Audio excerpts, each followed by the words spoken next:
പത്തനംതിട്ട ആറന്മുളയിൽ മരിച്ച ആളുടെ പേരിൽ കള്ളവോട്ട് നടത്തിയെന്ന് പരാതി. കാരിത്തോട്ട സ്വദേശി അന്നമ്മയുടെ പേരിൽ മരുമകൾ വോട്ട് ചെയ്തു എന്ന് കാണിച്ച് LDF ജില്ലാ കളക്ടർക്ക് പരാതി നൽകി.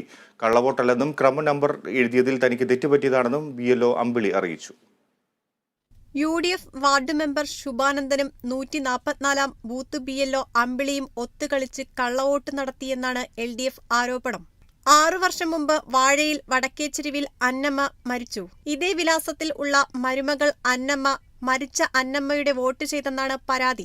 എന്നാൽ വാർഡ് മെമ്പർ ശുഭാനന്ദൻ ഇത് പാടെ നിഷേധിച്ചു. വോട്ട് ചെയ്ത ദിവസം ആ വീട്ടിൽ പോയിട്ടില്ല എന്ന് ശുഭാനന്ദൻ പറഞ്ഞു. കള്ളവോട്ടാണോ എന്ത് വോട്ടാണോ നമുക്കറിയത്തില്ല. ഞാൻ ആ വീട്ടിൽ പോയിട്ടുമില്ല.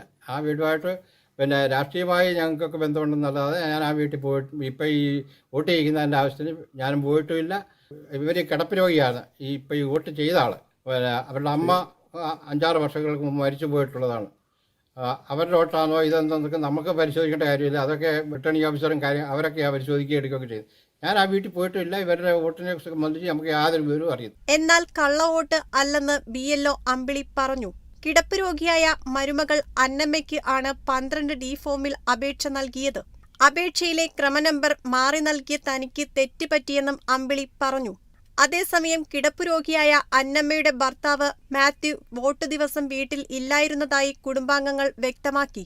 അന്നേ ദിവസം വാർഡ് മെമ്പർ വീട്ടിലെത്തിയിട്ടില്ലെന്നും വോട്ട് ചെയ്യിക്കാൻ BLO അടക്കമുള്ള ഉദ്യോഗസ്ഥരാണ് വീട്ടിൽ വന്നതെന്നും കുടുംബാംഗങ്ങൾ പറഞ്ഞു. സംഭവത്തിൽ ഡെപ്യൂട്ടി കളക്ടർ അന്വേഷണം ആരംഭിച്ചു. Kerala vision news, Pathanamthitta.